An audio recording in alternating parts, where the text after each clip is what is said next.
All right, seems that everything is fine. I hope you had a wonderful morning. Hope you're still having a good one. Um, right, so we're already a few minutes past the time, so we're going to jump straight into it. So welcome everyone. It's really great to have you here on board. Welcome to this workshop on bridging the gap between new space players and users. This is going to be a workshop organized by the LEONSEGS project. I'm not going to give you too many spoilers. There's a presentation specifically for that.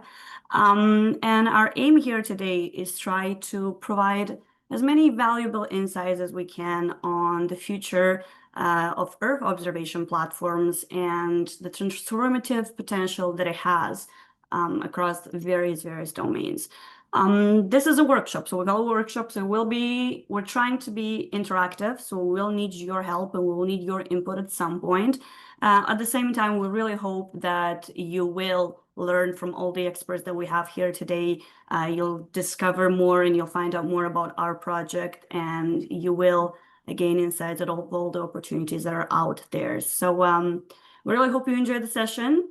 Before we jump into the actual session, let me quickly just introduce myself, just so you have an idea who I am, right? So my name is Carolina Pascaro, and I am representing F6S, which is one of the partners in the LEONSEGS project, mainly leading communication and dissemination. And I'll be your host for today. So if you have any questions, always refer back to me or put it in the Q&A chat. So yeah, I'll be the one hosting the session. So I'll be the one introducing yourself to the speakers and guiding you through the agenda. That being said, this is the agenda for today. So I've got the little welcome words, and that's me. Then we're going to jump straight away into the keynote speech given by Thomas Blanchke from the University of Salzburg and the Society for Geoinformatics, GeoIT, and Navigation. And remember, I said that we need your input, and that's where we're going to and feedback, and this will be 3-slot session in our agenda. I'll explain more when we get to that, but just know that we will really appreciate your input and we really want you to be as engaging as possible. But we'll talk about that when we get to the session. And then we'll continue with a presentation from Alvaro Nunes Martinez from GMB, which is the coordinating organization for the LEONSEGS project. So he'll give you all the insights about the LEONSEGS and what we're doing and why you are here today. Then we're going to have a Q&A session when, again, we'll try to answer all the questions that you have. We're going to jump into the second round of the participants' feedback. And the last thing for today will be the roundtable discussion on opportunities for new space players and actionable insights for users. So there we're going to have an interactive discussions among a few of our speakers today. And we're going to finish with the third part of the feedback. Again, more details to come when we get there. If you have any questions, there's a Q&A slide, as I said, and you can always leave them there. And once we get to the Q&A section, I'll read them out and we'll try to answer. This session is recorded, as you probably saw when you entered the Zoom link. The recording will be available on all the LEONSEGS channels at a later stage. So yeah, I hope that's okay with you, and you can always refer back in case you want to find out the names of the speakers, you want to find out more about the project, you can always refer back to the recording. Now, without further ado, I'll give the floor then to Thomas, and he will start sharing his own presentation and take it from here.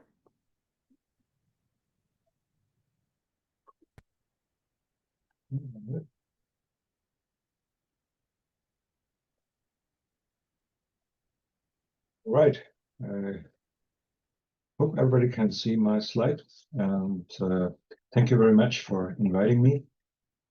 I try to set the scene a little bit in this very little time that I have, trying to bridge from the huge amount of sensors, satellites, and sensors to user interfaces and the needs of the users and how to bridge them.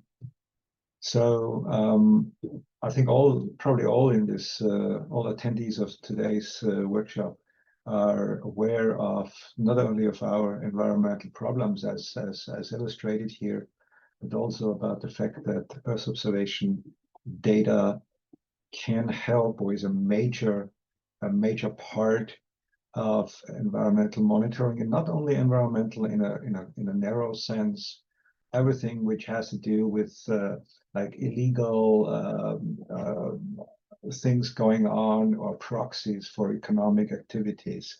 We see that actually widening.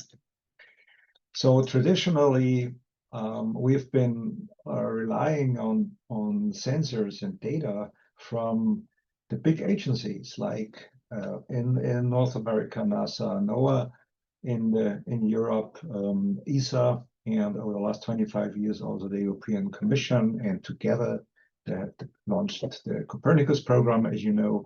And I, on the one hand side, I apologize for this soup of abbreviations here, but it's also on purpose. I want to show that once you want to really dive deeply into that, you need to be familiar with all these data sets and sensors and abbreviations and optical and radar, etc., etc. But I try to stay at the surface today. I want to highlight that was kind of the old paradigm, you know, huge agencies, huge investments from taxpayer money. And then since around the year 2000, or the first decade of this new century, we saw an epoch coming up, sometimes called new space, or with new players, with what they also sometimes call the democratization of space. So smaller nations being able to launch because the costs for launches going down, shared launches,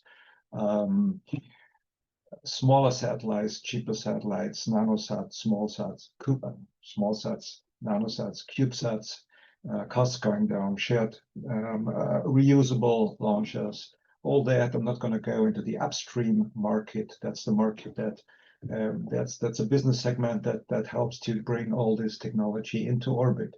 Today we're focusing on the downstream. We have what to do with all the data being produced, and so that's the new space. But if I would sit in front of you in an audience, I would ask the audience, how many Earth observation satellites are there? What do you think? So I have the shortcut here. Interestingly, there's no clear answer. We will find figures. Again, it's only Earth observation. I'm not talking about all satellites. We'll find figures between 350 and 1100. And so it's most likely operational Earth observation satellites currently in place around 1,000, but the figure is going to increase dramatically over the next years. What is more clear is how many active satellites are there, including all the telecommunication satellites, positioning satellites, because they need to be registered, and there's a clearer number that's currently about 12,150 satellites. So I even asked yesterday several AIs to be sure, and you also get no clear answer from them. So this is a little bit older figure. I kind of apologize. I gave for a longer keynote presentation 1.5 years ago, initially based on a survey from Euroconsult and updated by myself. But again, it's not about the numbers here. What you see is there's so many players now with so many satellites, and there are smaller, well, small is relative. Some of them got hundreds of millions of dollar or euro investment. And you see companies here like Capella Space, ICEYE, Cuba, Constellar, etc., getting into this business and making it much more diverse, making it really interesting for the user. But as I will show at the very end, also, of course, making it complicated for the user, this kind of commercial market. So Arvind Rashvi Chandran kind of categorized that, and I will highlight two more recent developments. So optical was the big thing after 2000, you know, sub-meter or 1 meter, and then sub-meter optical data with initially Iconos, QuickBird, etc. Now being Maxar and Airbus and Planet, the big players. That's $1 billion industry. Then radar, SAR was the next big thing. It's starting from, again, the taxpayer money financed initiatives, so like DLR, TerraSAR, and stuff like that. And now Umbra, Ice Eye, Capella Space, now having together 100, 200 highly interesting, much smaller satellites, smaller in a sense of weight, etc. So, but I think there are two trends coming up, or we can probably watch, or we're currently already watching somehow a little bit. The one is the hyperspectral. So far, we had very few, basically prototypical or research-based. NMAP was almost 10 years delayed, so obviously not so easy to start a hyperspectral satellite with hyperspectral sensors. But now, particularly Pixel is actually now really jumping this market. And the next big thing, but this is highly disputed, is the thermal. Trying to get into what does the Earth's surface release in terms of heat? Totally different. So here we're talking mainly at 10, 11, 12 micrometer wavelengths, and obviously it's very difficult because there is albedo and satellite VU in this market, and satellite VU clearly failed with the first satellites because it's obviously very easy to get these high spatial resolution thermal data on ground. So in this very short time I wanted to focus from these many downstream sectors and potential applications just into a little bit on agriculture, and then going into ESG and finance, and ultimately showing what all these regulations, European Union regulations, for instance, what they may trigger regarding this market. So applications, again, let's cover mineralogy route. Sorry for rushing here a bit. Agriculture, that's a big thing. It's about what is growing there, how fast is it growing, what's soil moisture, together with weather. And we see many. So I have identified a while ago. I've researched some 40 to 50 startups in that field, and here are just 4 exemplarily highlighted. As I heard that you can get this video later, so I will apologize, and you can read it maybe later then. And going here to the core of what I wanted to tell you, that in this world of ESG, so financing and regulations, we see completely new players coming up here using satellite data typically in combination with other data. So we're talking about finance, we're talking about banks. I recently talked to a bank who had a remote sensing department with 17 employees. I was quite impressed about that. So ESG, environmental, social, governance, that's a big thing. That's more voluntary, what we see here. But voluntary, I would need to go into detail.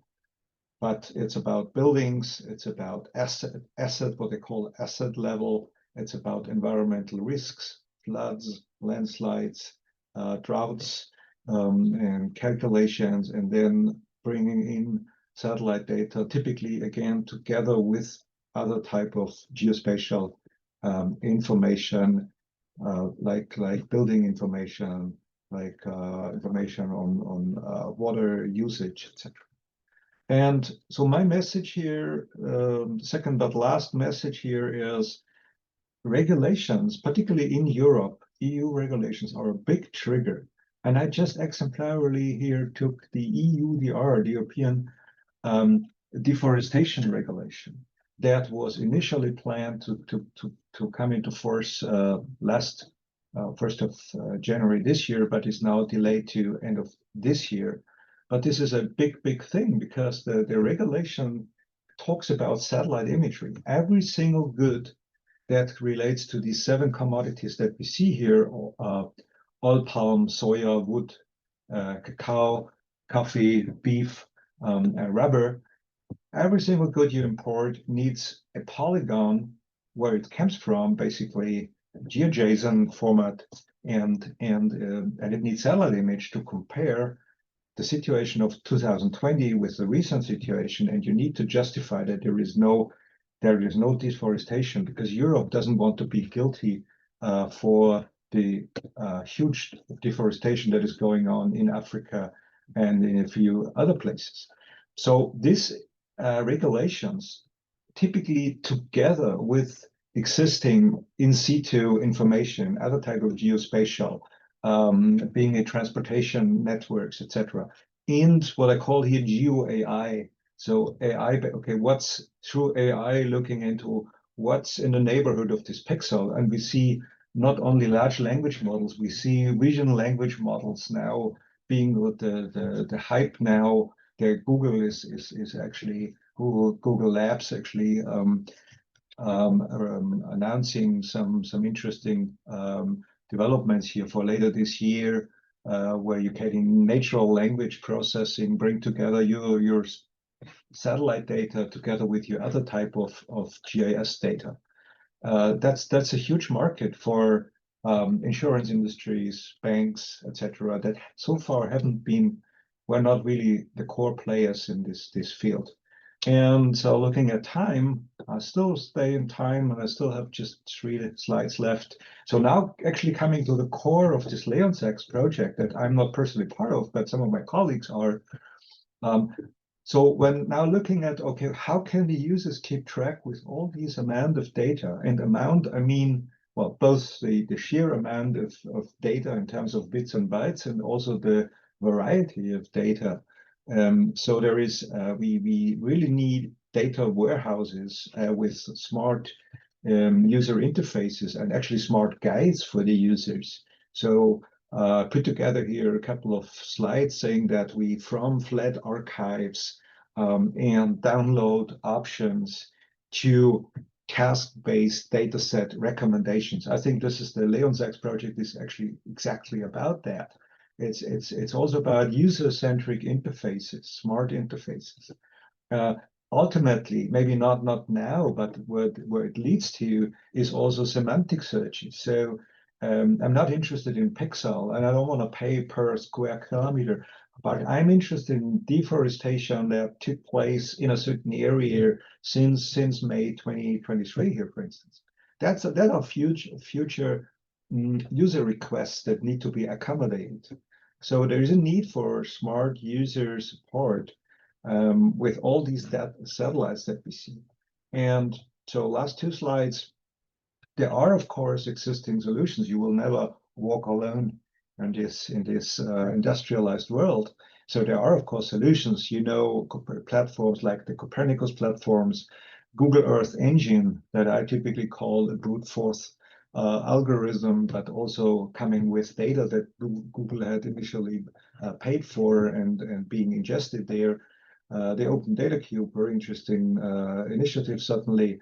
Also some commercial platforms that are currently being really triggered that maybe also want to do similar things like this LEONSEGS consortium. But now, and this is my last slide, and actually also kind of conclusions. So future ground segment needs. So to support users, we need to allow not only for clearly or for searches that users already have in mind, but maybe also for suggestions, AI-based suggestions, dataset matching based on geographical entities. Okay, because the user has always been interested in this area, etc., in this season and this task. We, as I said, need user-friendly interfaces. We need cloud-native access. No big data downloads, or as they call it, bring the user to the data, not the data to the user. And also analytics in the cloud, kind of. And lastly, that is maybe sometimes overlooked. We need data provenance and licensing clarity, versioning. We need to be able to go back in history and also in terms of user requests, etc.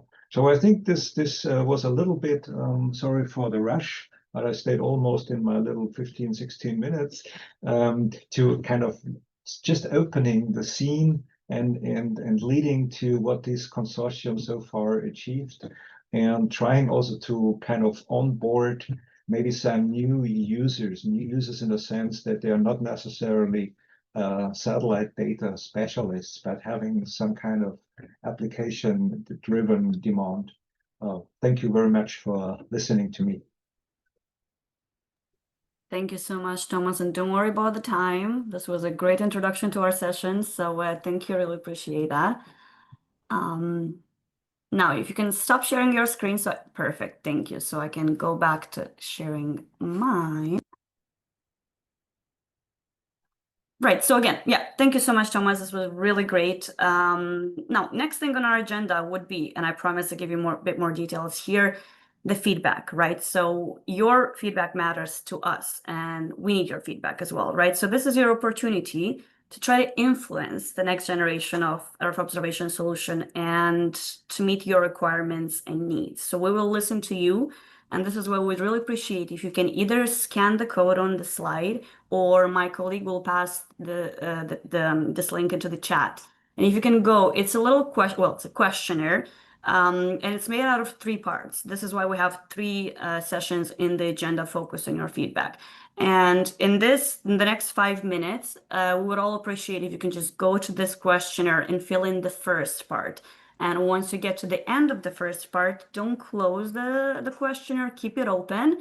And after the next session, we'll have another dedicated time slot for you to go through the second part. And at the very end of a workshop, we'll have another dedicated session for you to go through the third part, right? So we would really appreciate if you can do that. Again, this is mostly so we can listen. We are a project, right? As we said. So what we do have to do is listen to the needs out there of all the representatives for Earth observation, space technologies, right? And implement them in our project so our project can, in a long term, serve you.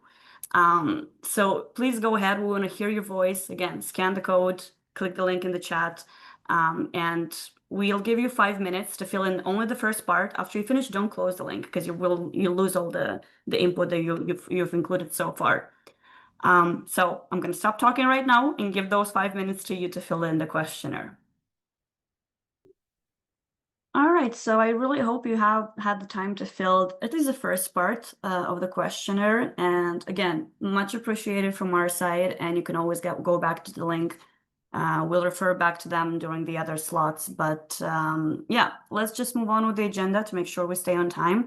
And the next item on the agenda, we have a presentation from Alvaro from GMB on the LEONSEGS project. So Alvaro, be my guest. Hi, good morning to everyone. I'm Álvaro Núñez from GMB, and I'm the technical coordinator from the LEONSEGS project. I'm going to try to explain what actually is this project that we put so much effort. So let's move on to the next slide, please. Yeah. LEONSEGS stands for Large Earth Observations New Space Ecosystem Ground Segment. It's a bit long name, but in fact, it's a project framed within the European Commission Horizon that aims to demonstrate a modular and affordable multi-mission ground segment. In fact, we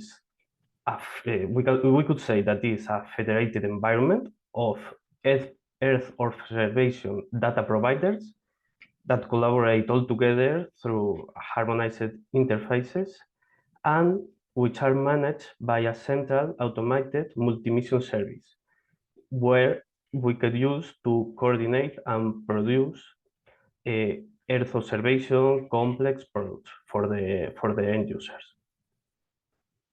Next, please.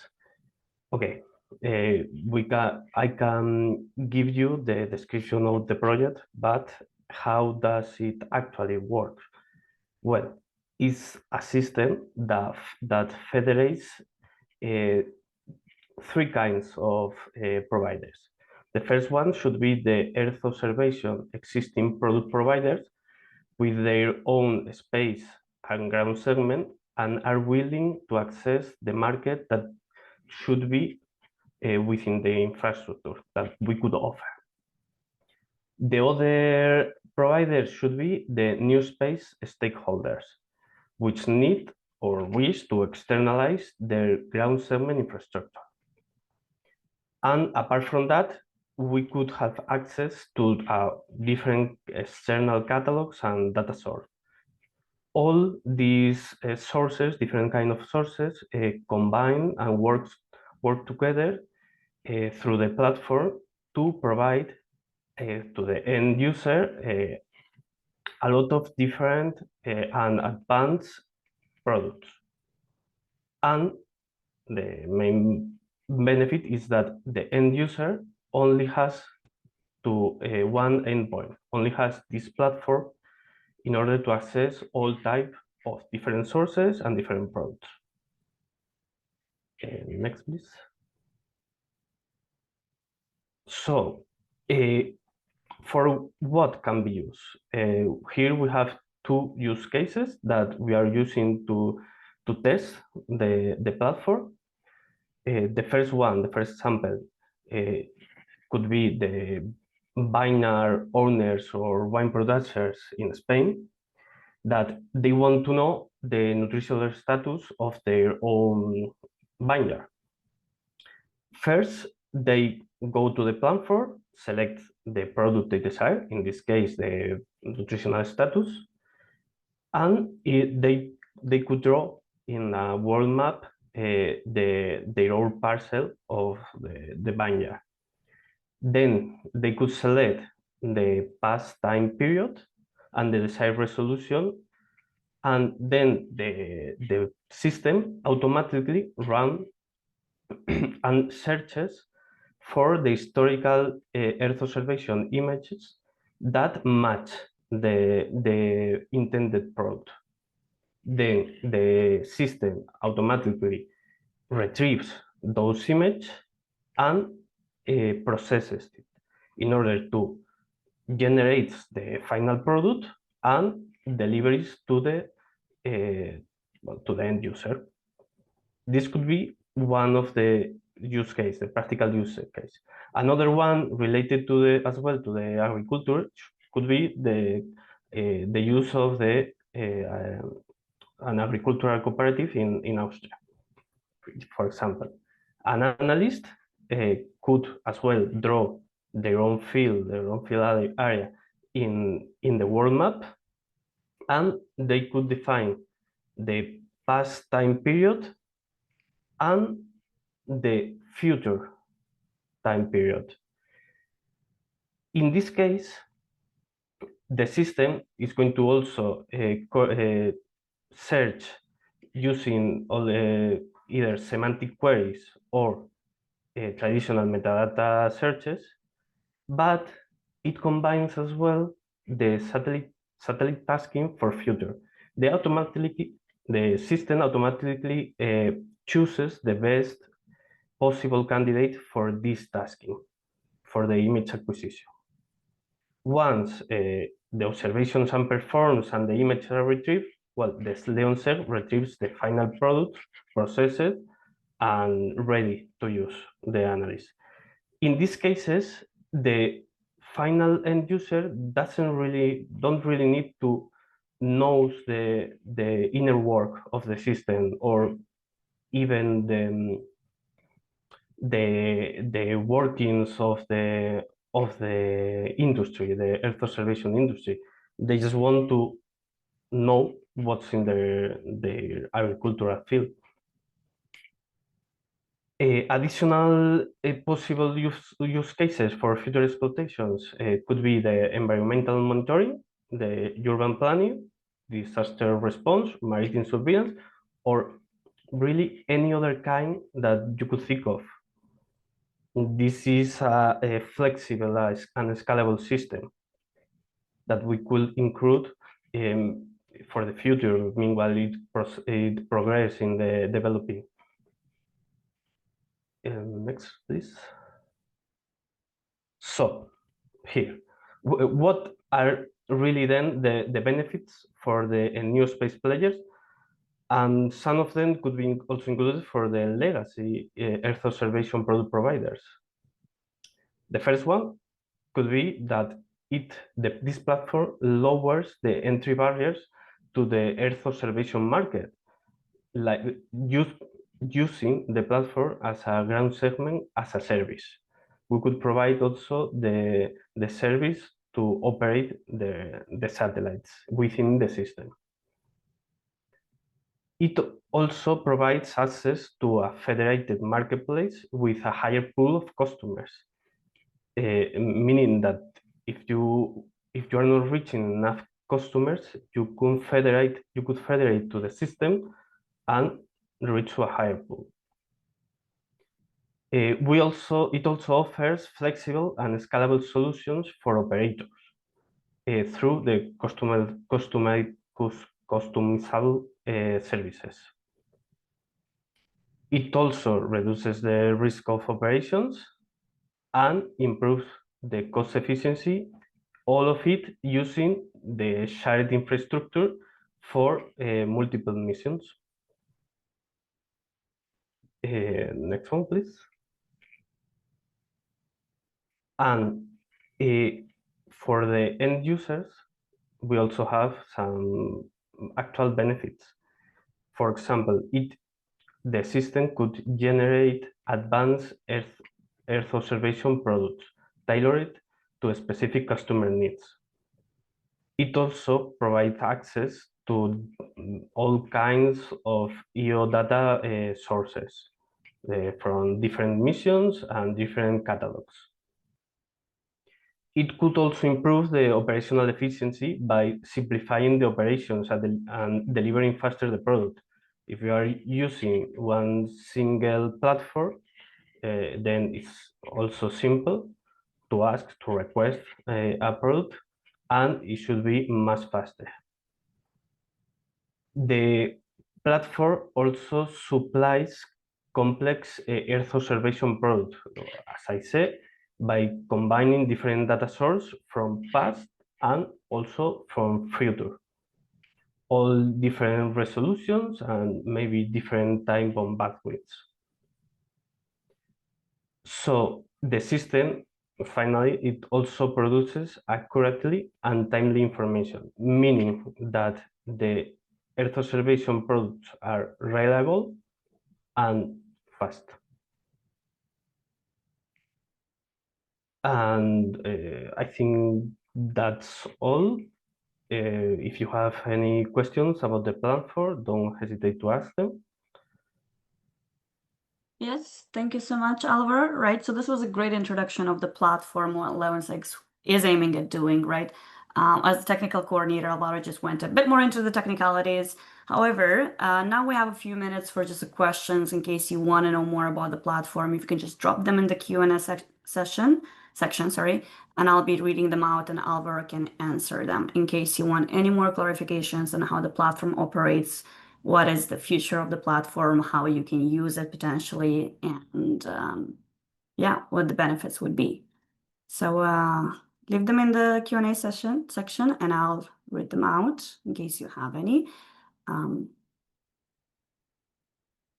If you cannot think of anything right now, there's at the very end of the presentation, there will be our email address, our link to the website where you can always contact us and drop us a message or a question regarding the use of the platform and the project itself. So you can always come back to us at a later stage if you don't have anything to say as of now.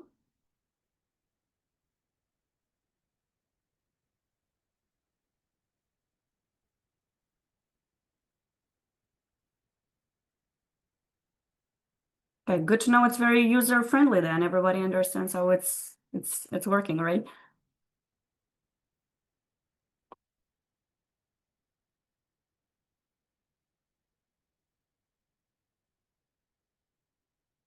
All right, let me just check the chat in case anyone wrote there. Nope.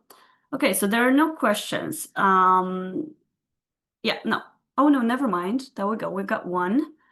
So Alvaro, somebody asked in the chat, is this a commercial service or a public interest service? If you are referring right now, it's in the state of prototyping. We are at this stage where I mean to combine the different sources and knowing that it works. We will see in the future Maybe Carolina knows more about it since she's involved about it. Yeah, so just to answer your question, in the long term, you will become indeed a commercial service. Yeah, because we are FSuccess is the exploitation/business part of is in charge of the business part of the developing the platform. So in the long run, as Alvaro said, right now is a prototype stage. So by the end of next year, it will still be a validating prototype, and after that, the consortium will work and try to making it work and validate it with end users and with other companies that can help us make it, commercialize the product and the platform itself. So it will be a commercial service in the long run. Okay, we've got another question, Alvaro, which is an interesting one. Somebody was wondering of the impact or the benefits for users in Africa. I guess it can be used all around the world, but yeah, go ahead. Yeah, that's exactly what I was going to say. It really shouldn't matter where they are based. I mean, as long as they have the connection with it, that we are guessing that it should be something similar to a web interface, they could have access and request any kind of product. Right, thank you. We've got another question. So how do you see integration with SAR data of ground deformation into some services offered by the platform or some potential services for it? So the integration of SAR data.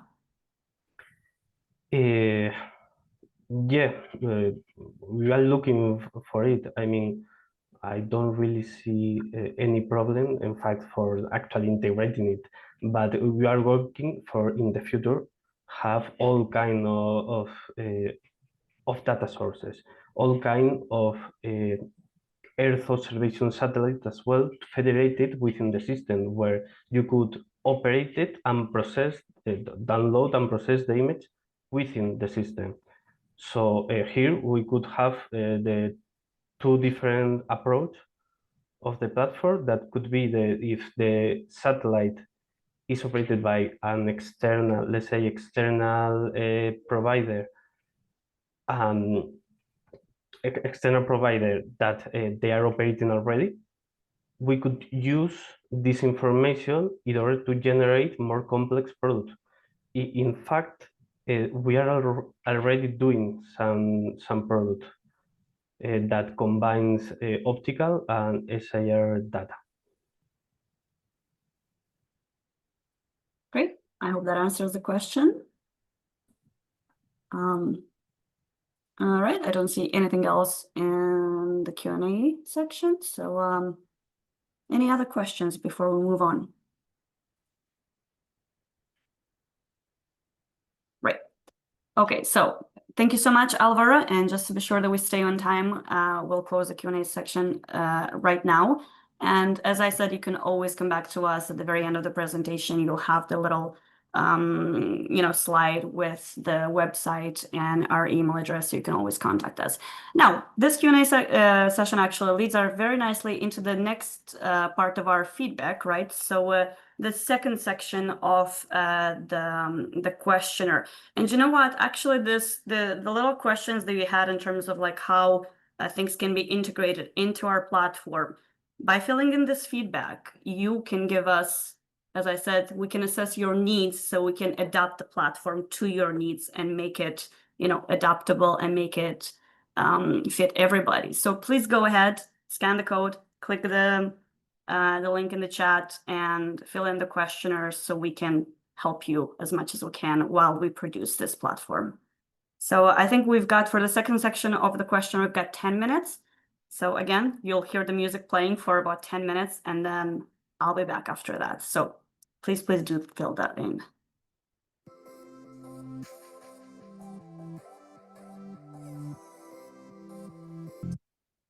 All right, I think it's been about 10 minutes. I really hope you had a time to fill in the second section of our feedback questionnaire.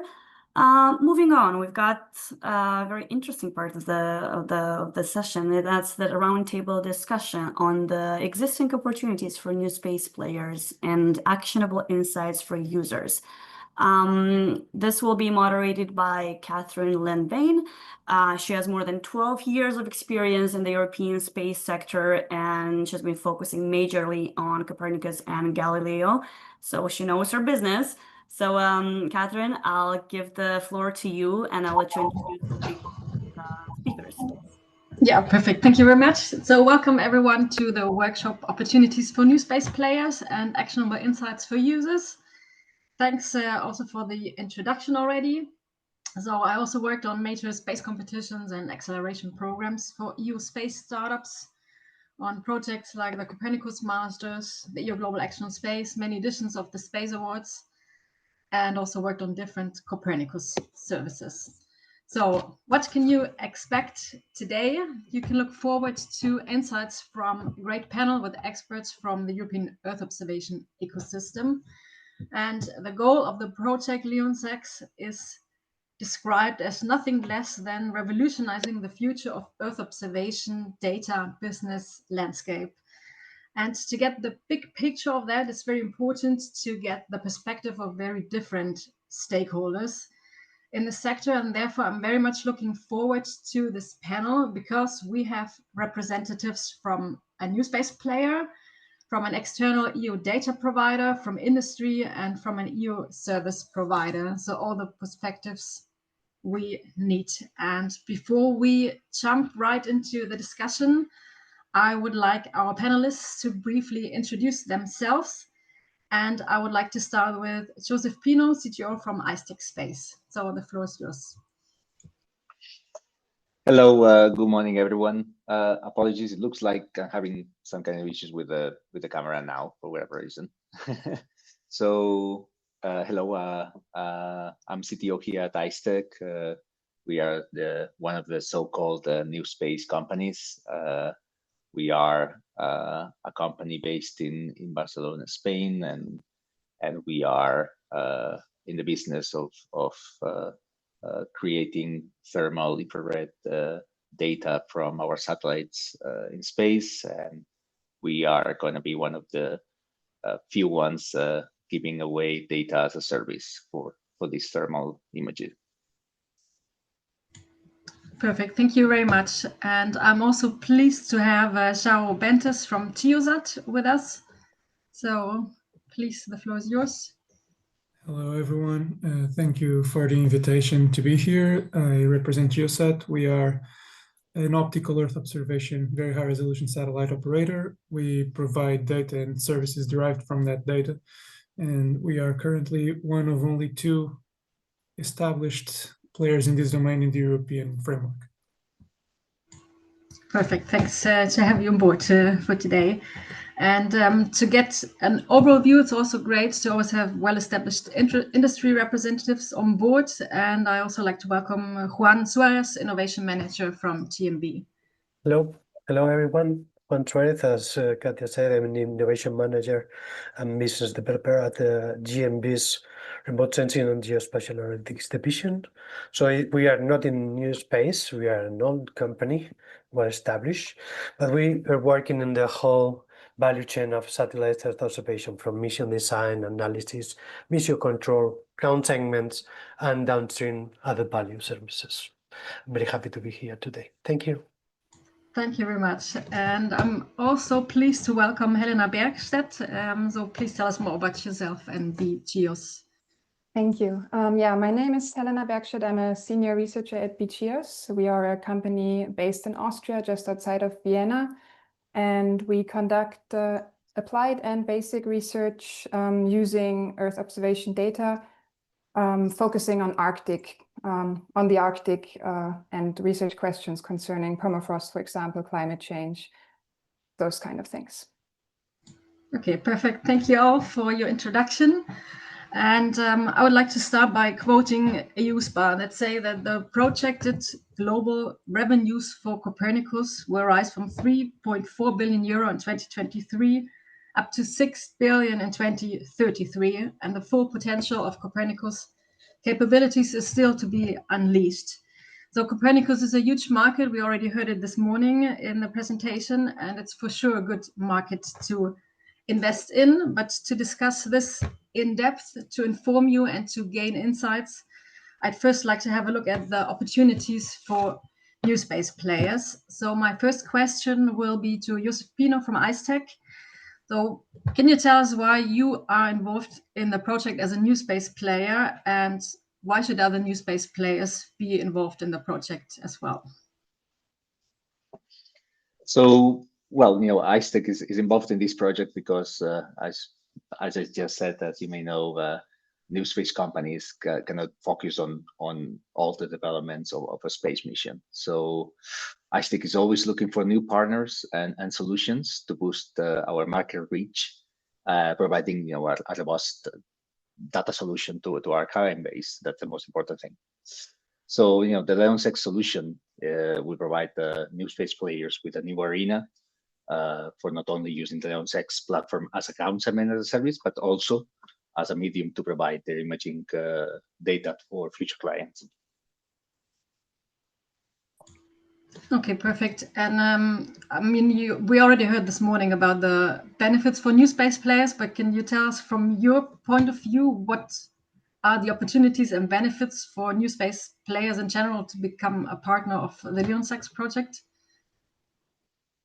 I believe that LEONSEGS is built over many years of experience from GMB in ground segment solutions, and therefore their experience was a key for us to be part of this project. We value the robustness of solutions because we're in a business, a commercial business, and having the opportunity to be part of this consortium representing new space companies is key to our development in the near future. We will ensure that the new space players have a smooth and reliable interfacing with LEONSEGS. At least that's our take in this consortium. And what I think about the main benefits for these new space players is the way we're going to be connecting to a platform like LEONSEGS, which is focused in reducing the time to market of all our products, and using a robust ground segment as a service that will bring to the door both their own products and other new space or legacy mission products. I think that's really important as well. Okay, thanks very much. So you're very quick in answering your question. So I would also like to ask another question to you. So where do you see the challenges for new space companies in operating an own ground system, an own ground segment, and how can a ground segment as a service help you? Okay, that's interesting. So IceTech as a new space player has relied since day one on third-party partial ground segment solutions, but not like a ground segment as a service per se, due to the lack of this kind of full suite of software services. That's a reality. The business doesn't have many of those, and IceTech was aware of the difficulty of building a ground software as a service by itself. So we've been looking in the market either for a software solution or a partner that could actually develop that with us. We believe that LEONSEGS can be this platform that could power IceTech satellite constellation in the near future. So we want to be here. We want to understand how it works, and we want to be also part of the solution. So allowing not only us but other people like us to be part of it. And also, LEONSEGS is not only providing a solution for the ground segment. It's also kind of an imaging data. It's using imaging data or adding imaging data from other missions, giving us a door to work with more space companies and creating even partnerships for the near future. So it's more than just a solution. So it can be also a network, a federated network, right? Like LEONSEGS is meant to be. Yeah. Okay, perfect. Thank you very much for answering my questions and for the insights. Of course, you know all the details of the project and you are convinced of the benefits, as we see. But I would also like to ask João Bento from Geosat, as an external EO data provider, for your opinion on this. And I would like to ask you, what kind of aspects of the ground segment as a service would you seriously consider as an option for the future of our current missions for your company? So at the moment, we already use, to a certain extent, ground segments as a service because our core business makes it so that we need low latencies in the data that we provide. So we need to have access to a global network of ground stations. We can't just have ground stations within the territories where we operate in Portugal and Spain. And so we have ongoing agreements with different providers on this. But our main concerns are regarding security on encryption, anonymity of what we're doing, because for our customers, we can't have multiple people seeing what we're looking at, what we're doing. And as such, even if we are using at least part of a solution on ground segment as a service, we still want to have full control of the operations of our satellites end to end and of our data processing. To the extent of the data processing to the extent of what our clients require, but we are not looking to externalize this part of our business. However, with this type of platforms, what is really relevant is that it enables us to have a common mission software. We've had, at the moment, we're looking at operating 3 different satellites, 3 possible different, and we will expand this very fast. Over the next 2 years, we will have at least double this in our operations, and it is not feasible to operate each one of them individually. So having a common mission software is very relevant. With this software, if it is something that is external, as it is being developed here by GMV, as I understand, within the LEONSEGS project, we have 2 issues. The first, and going back to what I said, is that we need to be the ones that are using it.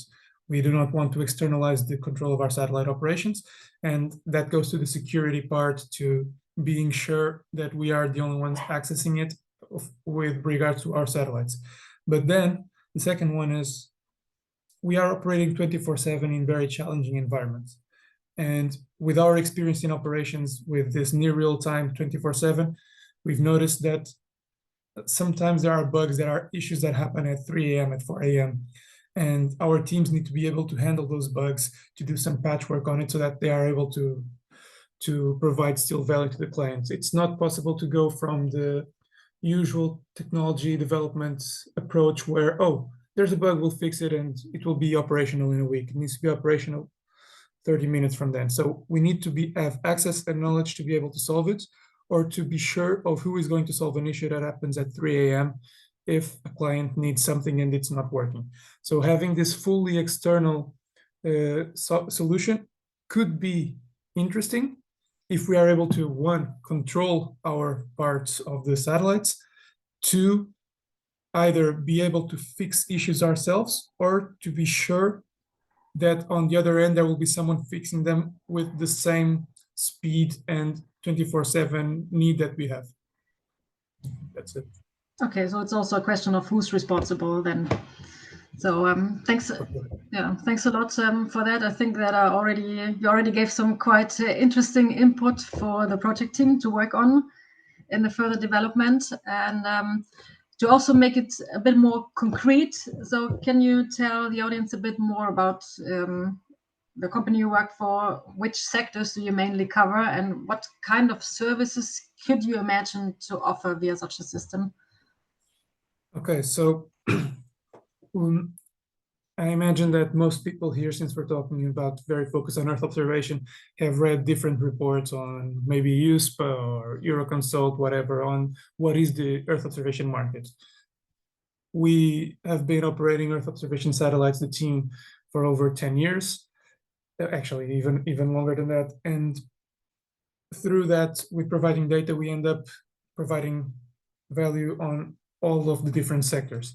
But we have a specific segmentation on our own of how we see the markets, and we do it within 4 verticals. The first one is defense, security, and emergencies. And that's where this latency time is the most relevant. If there's an emergency that requires something at 3 a.m., that's why we need to have someone. The other 3 are not as critical with regards to latency, and they're land management, which is regional coverages, urban development, that type of thing. Also, the third one is infrastructure and asset management, more focused on, for example, wind farms or solar panel farms, or even more on insurance if they want to do some compliance, some checking on how things are evolving. And finally, we have sustainability in agriculture, both on carbon mapping, on precision agriculture. That's how we segment it, because we can't look at things with the 11 or 12 different sectors that are commonly referred to here, since we don't have the broadness of the main players of Planet or Maxar. We need to have people focus on each one of our segments, and so we've divided it in 4 so that we can target them. We see different commonalities with regards to where our products come from and the requirements within these 4 segments, and we approach it within that framework. Okay, perfect. Thank you very much to you, João and Joseph, for the insights. I think we already learned quite some interesting lessons learned for the project team. So the title of the whole event today is Earth Observation Data, Bridging the Gap Between New Space Players and Users. And we already now got insights from the data provider side. So I would like to switch now to the other side, discussing the requirements and the needs from the user's perspective. So I'd like to speak now to our representatives from industry and from an EU service provider in the second part. And I think this part is very crucial because the data needs to be easy to use in the end. And I would first like to speak to Juan Suarez from GMB. And I would like to ask you, so if you look at bigger strategy and the vision for the EU industry, let's say in the next 5 years, what do you think, what role LEONSEGS will play? Thank you, Katrin. This is a good question. So what I see, or what I understand, is that the Earth observation in this industry is undergoing a rapid transformation these years, especially driven by technological advancements and the increasing demand of data, right? And there is also a growing recognition on the critical role that Earth observation has in addressing global challenges.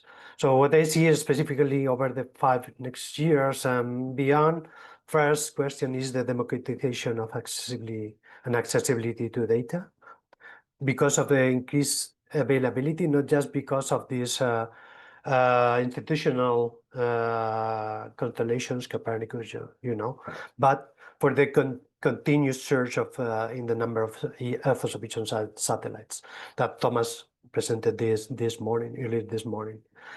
Then also we see that it is a lower cost for commercial data that's complementary to these institutional constellations, because the cost is lowering because of the reduced cost of launch or reduced cost of building of satellites themselves, that are also making insurance and reinsurance for launches also more affordable, we say, right? So at the end, what is happening is the EO data is being more affordable for a wider range of users beyond of the traditional governments or institutional and scientific community. So we see that more and more progressively, the private sector is getting interested in Earth observation because of the cost. So it's a real example I got from a irrigation scheme, or it was a large farmer, or it was actually a company growing tomatoes and maize in Alqueva. You know, Alqueva is the largest irrigation scheme in Europe, and this is in Portugal. And he told me, really, we don't care about what is in behind. So if it is an observation, but I get some return of investment, okay, I adopt Earth observation. If not, at the end, it's just a matter of profitability. But the same, we can get an example from the forestry sector. So it was a forest manager who told me, okay, every euro I'm putting here, I got the revenue in 100 years. So I need to be sure that every investment I made has a return. If I don't see it, then no way. So it's like any other business, right? But the good is that we are getting to cheaper and more affordable and accessible data. And related to the access is the user friendliness on the use of this data. So on these comments, you can imagine or you can envisage the position from LEONSEGS, right? So the second question is the integration of artificial intelligence and machine learning for automated analysis of massive data, to get enhanced insights and to also to get near real-time applications. I don't say real-time, but it's not really true because we have a delay between acquisition but to the delivery of services. But this is in there. We cannot lose the focus on this. So LEONSEGS at this moment is providing the access to the data, federated and so on, but it has the chance to implement all those added value services in there for the processing, to get some added value, but also to provide the insights.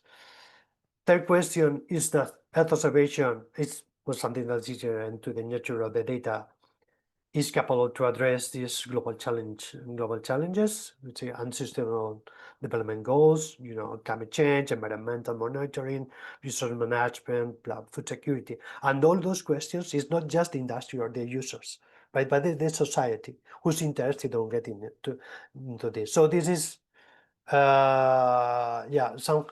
somehow also boosting or driving the market on Earth observation. And last point, what I see is in the commercialization of diverse applications. So building on technologies, capacity for processing, for getting access to the data and so on, we see the growth of this new commercial market, for sure, we are commenting today, and new business models. We see data as a services, analytics as a service, ground segment as a service. So it's clear that the position of LEONSEGS in there. And something that perhaps we need to explore, perhaps in the US markets and other markets, is more usual, is that we have a chance also to work in the public-private partnerships. At the end, industry, we are working with private goods, and most of the services we deliver are about public goods. So let's see how we can collaborate. And LEONSEGS is well positioned in there because we have these institutional EO capabilities and also the new space private capabilities. So for sure, this is a great opportunity for LEONSEGS in there. Okay, perfect. Thanks a lot for the overall insights.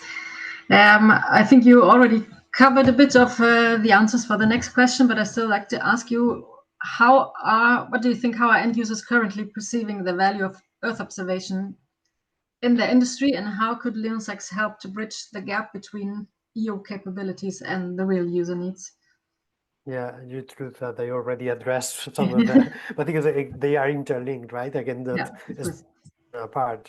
So first is what I see is this is boosting or leading to a positive perception of the value of this observation is that the capability to provide actionable insights for decision making, whatever the business. So it's agriculture, forestry, policy making, or informing investments or whatever. Because we are at this moment, because when I started working in Earth observation was like science fiction, right? You were always told, okay, are you able to watch the plate of that car? No, this is the movies. But now the general public, even the general public, is getting to know that there is improved efficiency and cost savings in precision agriculture, infrastructure monitoring, and site selection, even though that they are not really explicitly addressing this, but it's easy to understand. So also in questions that are like risk management and resilience. So we see on the news when now they're talking about Copernicus or satellites mapping forest fires, ignitions, risks, and so on. The same for environmental and monitoring compliance. And this is very important because I see also that even though that's somehow driven by the policies put by, for example, the European Commission, European Union deforestation regulation. Also, the market is demanding, for example, oil palm that comes from sustainably grown plantations and so on, that are not causing deforestation. So I see the sensibility in there, right? Yeah. The integration with other data sources. Yeah, these are the questions I think that are mostly supporting the uptake. And the challenges, in some cases, is lack of awareness. Is like we know from Earth observation, but also there's a lack of awareness at every layers, more especially on the decision making or policy making level. In some cases, the technical complexities, the gap to get data insights, and the data interoperability. But you see that LEONSEGS is, I think this is addressing LEONSEGS and other platforms, but we are talking about LEONSEGS for sure, that are addressing all those questions, right? Yeah. So, yeah, that is the main questions I see. I don't know, luckily I overcome my time, but I tend to talk too much. Well, thanks a lot for the insights. I think that's very valuable, and it's also good to hear that you know the market very well if you are highly involved in the project and the lead of the project. Okay, So thank you. Thank you very much for that and your opinion. And I think I saved the best for the last, because the most important perspective is the view of an EO service provider.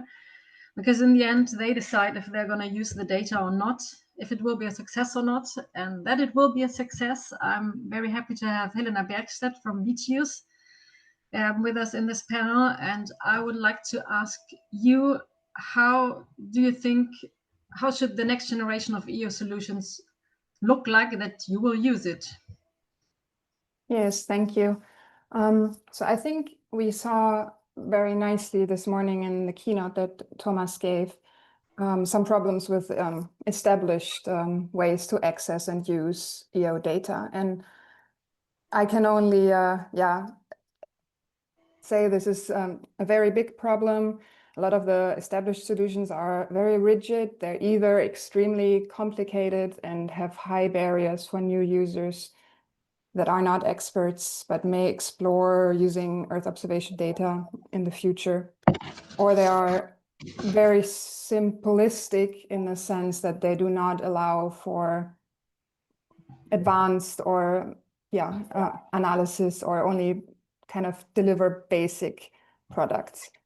And I think so that was one of the notes that I wrote down when I was preparing for this panel, is that new platforms should be flexible enough to, while they are geared towards maybe very specific user bases, such as agriculture that was mentioned, or more specifically vineyard owners, businesses that were mentioned earlier in the presentation, that while it is geared towards these very specific use cases or user bases, it is flexible enough for other users to also gain advantages from using these systems, which is of course good for the users, because then they have the opportunity to use a streamlined and user-friendly system that is much nicer than what we have currently usually. But also I think it will be very beneficial, or hopefully I would assume it will be beneficial for the new space players and the Earth observation data providers, that in making the system flexible enough, they are not missing out on potential user bases or customer bases, basically, that may have more niche or use cases or applications that they would like to use this platform for, or the data for. So I think that was like the big thing for me. Yeah, okay, thanks very much. And can you also specify a little bit more, so what kind of aspects of an EO solution, like timeliness or accuracy, what do you think should be prioritized? So for me, or for the work we do, timeliness is not usually our most important criteria, but I think we heard already before specifically from the representative from Geosat, that they have many clients for whom timeliness is of highest importance. And so I think, again, there will be different needs that different users will have, that different users will have.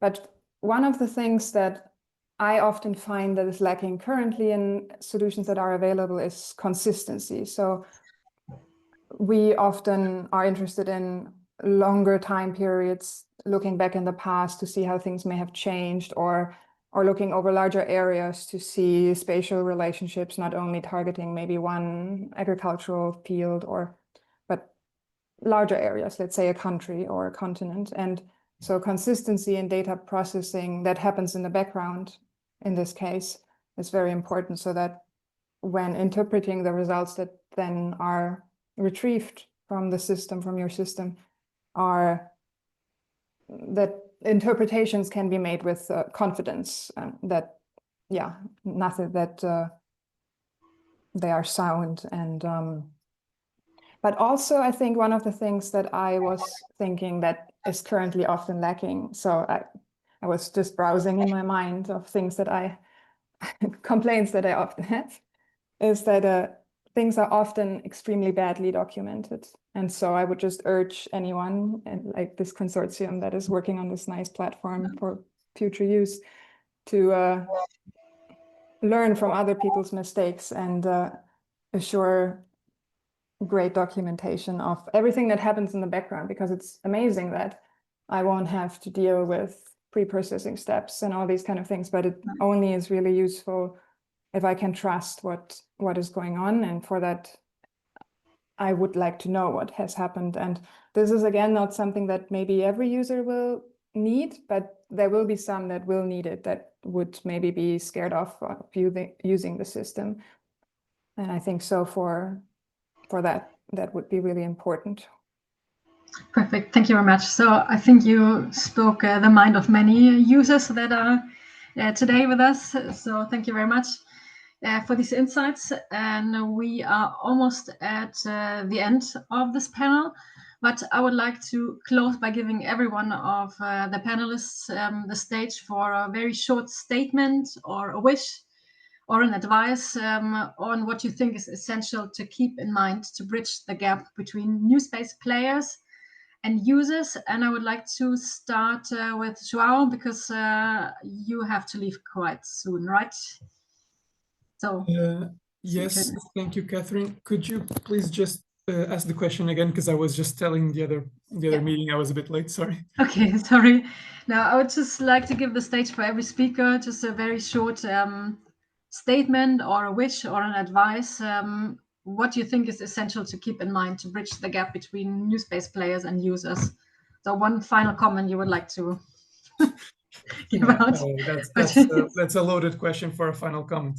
But so two different approaches to that, one more in the domain of this project, which I think is relevant, and one more in our specific domain. Yeah. So in the domain of this project with multi-mission software, with what is attempting to be developed here at LEONSEGS, there are more and more companies developing satellites, more and more being launched. As we're all aware, there's numerous reports on this, and there appears to be some sort of need for some consolidation of the market, some place where users can go to so that they are able to see, oh, what we want is a product, it's not a satellite. We've figured out over some years doing this that an end user that wants information doesn't care that you have satellites. They want a product and they want a solution. So developing something that is able to remove the satellite from the equation of satellites data is quite interesting, and going to the end user saying, oh, you want an area, that's it, you don't care where it's coming from. That's very good. And this could go as far as having not only satellites there, but drones, LiDAR data. It doesn't have to be just satellites. They want data and that's it. So that's on this. On our end, specifically, bridging the gap with users also goes to this point where we're trying to develop the servitization approach. We are trying to provide services information and not data, not satellite services, not satellite as a service, but information. So the need here to bridge the gap is understanding exactly what type of information the user wants and how it is best integrated within their workflows, within their day-to-day. But to do that, we need to have people that are able to sit next to the users, see how their workflows are developed, because a non-expert user of satellite data won't be able to tell you how to integrate it. It needs to be the satellite data experts seeing the workflow to understand how we can integrate it within it. So those are my two topics. Okay. Sorry, it's a bit longer. Perfect. Very good. Thank you very for much. the invitation, and good luck with the project. You're welcome. Thanks a lot. So, and then I would like to ask Josefino for a final statement from your side.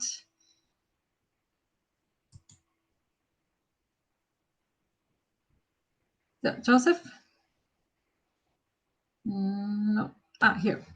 So, one final statement from your side, please. I didn't hear my name. I think that what was being stated is true. The users, there are different type of users, right? Users that may understand imaging products and users that will just understand insights, and that's what they care for.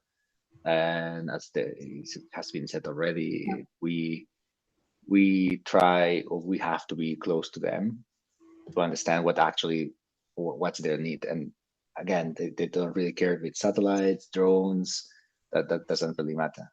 And achieving that is the most difficult part of our business at this moment in time. Doesn't matter if it was like 30 years ago or nowadays with lots and lots of constellations to be deployed and satellites and even different kind of payloads.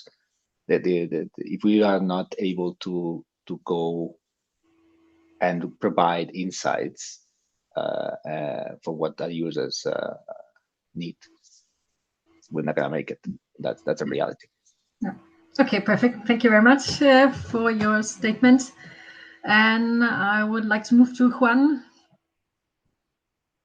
Okay, it was neat. So, well, I'm on the user side, right? Well, I'm very close to the users. So first is Earth observation isn't only useful if it's usable, right? So at the end, data needs to be translated into actionable insights. So it's good to have access to the data, to request data from whoever, right? But it needs to be actionable. To at the end, building to build in-house analytics that simplify through simple interfaces that allow at the end the users or the local experts to drive the agenda on the exploitation of observation. So at the end, the users need to receive easy to understand messages and insights, right?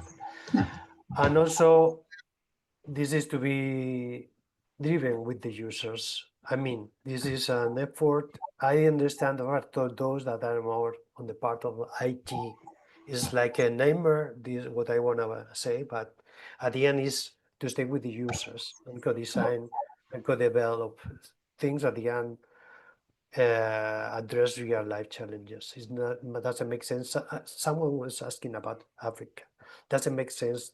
Develop something super fancy for Africa and purchase it in there if you are not really addressing the conditions and the needs of those users in Africa or wherever they are, right? So put the users in the center. That's my advice. Yeah, thank you very much for your words. And I would also ask Helena Bergstedt. Yeah, I think for me, I could just reiterate my previous statements on flexibility. And I think that fits very well with what others have said already now in their statements, that you will have many different types of users with different needs and expertise in Earth observation. And I think to get the most out of all this new data and all of these new satellites and possibilities, I think it's important to keep the system flexible enough so that users can decide themselves how they want to get the most out of the data or the information you provide. Okay, perfect. Thank you very much. And I have to say that you all four already gave quite a good summary from every perspective, from every representative. So that doesn't leave much for me to summarize. In the end, the question is how huge the gap is between new space players and the users. But one thing is for sure, I would say, is that it's definitely worth to close the gap, because Copernicus is such a huge market with so many opportunities for all different kind of sectors. I think we had a lot of suggestions, a lot of lessons learned for the consortium of LEONSEGS to focus in the final month of the project on their way towards commercialization. And I would like to say thank you very much to the workshop participants for listening. Also, thanks a lot for the consortium for inviting me as moderator. Also, thanks to Katja for the organization, and I wish success for the project. I would like to hand back to Carolina. So thank you very much.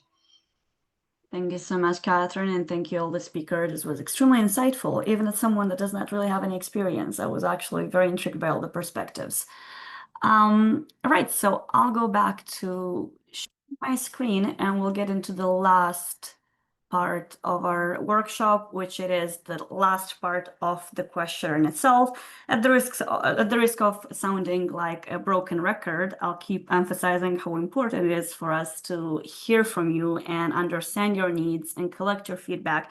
Again, you've seen how much we rely on end users and everyone's feedback, right? So go ahead, scan the slide, click the link in the chat, and go through the last part and fill in your answers there.